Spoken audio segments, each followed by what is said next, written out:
Alors, évidemment, demander à Antoine Gallimard quel est son lien avec Antoine de Saint-Exupéry, c'est un peu gênant. Ça marche. Je pense que ça fonctionne. Ça marche ? Oui, oui, voilà. Néanmoins, cher Antoine, vous avez certainement des choses à nous dire personnelles. Oui, que vous ne dites pas souvent, donc là on est en famille. Oui, comme vous le dites, c'est une histoire de famille. Je rappelle que Saint-Exupéry fut repéré dans les années 20, au milieu des années 20, par André Gide.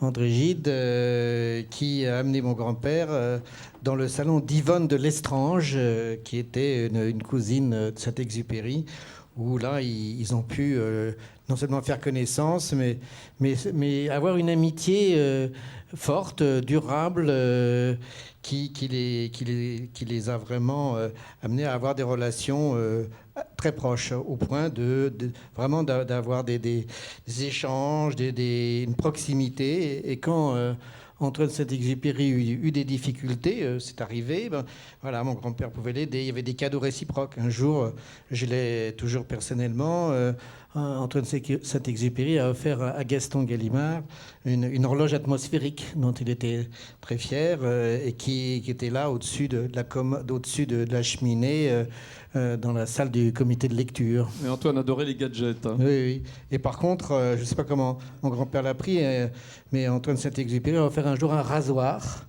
à Gaston, et lequel s'empressa à lui adresser tout de suite une pièce pour conjurer le sort. Voilà, enfin, donc il y avait entre eux, et je pense que ça correspondait aussi à un certain état d'esprit de la maison d'édition. C'était pas du tout des messieurs qui étaient engoncés dans la littérature, mais ils aimaient l'aventure, la jeunesse, à preuve d'ailleurs l'importance aussi que Malraux a pris dans cette maison. Et le cosmopolitisme que représentait Antoine Saint-Exupéry. Donc, j'avais souvent l'occasion de voir mon grand-père, et il me parlait souvent d'Antoine Saint-Exupéry, justement sur cet aspect, non pas la dimension stylistique, mais vraiment le fait qu'il y avait ce lien entre la vie, l'expérience et la littérature. Saint-Exupéry a dit on ne signe bien qu'avec son sang, et ça plaisait beaucoup à ces messieurs, et cet engagement-là. Donc voilà, pour moi ça représente à la fois une énorme figure tutélaire, puisque souvent entendu parler dès le départ, et en même temps voilà, c'est assez extraordinaire de voir que cette œuvre aujourd'hui est plus jeune et plus vivante que jamais. Donc pour un éditeur, au-delà même de l'aspect commercial, financier, des chiffres, c'est vrai qu'il y a ce magnifique message d'humanité, cette leçon. Et je dirais que nous, notre souci, c'est justement de travailler avec vous, et on travaille très bien ensemble pour continuer ce qui a été entrepris. Quel vœu formeriez-vous alors pour la Fondation Saint-Exupéry pour la jeunesse ? Je crois qu'effectivement, Claudine Rey l'a très bien dit. Je pense que c'est vraiment une fondation qui soit vraiment à l'écoute des jeunes qui sont désorientés, des jeunes en difficulté, des jeunes qui ont un certain nombre de problèmes, que ce soit au niveau des drogues ou de la solitude. Et je pense que là, c'est vrai que c'est important que cette fondation soit à leur écoute.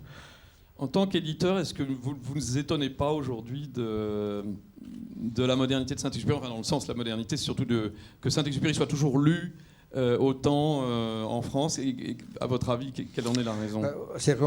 Comme éditeur, moi je suis toujours épatant quand je trouve qu'on peut vendre un livre. Je m'étonne toujours que 65 ans.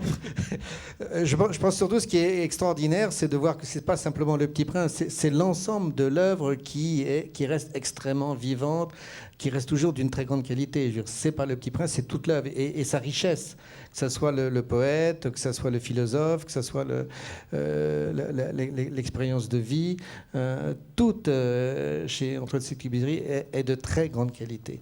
Et donc moi, mon souhait justement, c'est que ça continue, que les enfants, je crois que ce qu'on a fait l'année dernière avec John Sfar en proposant une BD me semble une bonne chose. Je pense que les projets à venir, s'ils respectent vraiment ce message de grande qualité, c'est très bien. Je pense que je suis surtout épaté que finalement il y ait cette dimension internationale. Je veux dire qu'on touche aussi bien le Japon, la Corée que la France. Il n'y a qu'aux États-Unis où c'est finalement, alors que Le Petit Prince a été dessiné aux États-Unis, où c'est un peu plus difficile, curieusement. Merci Antoine.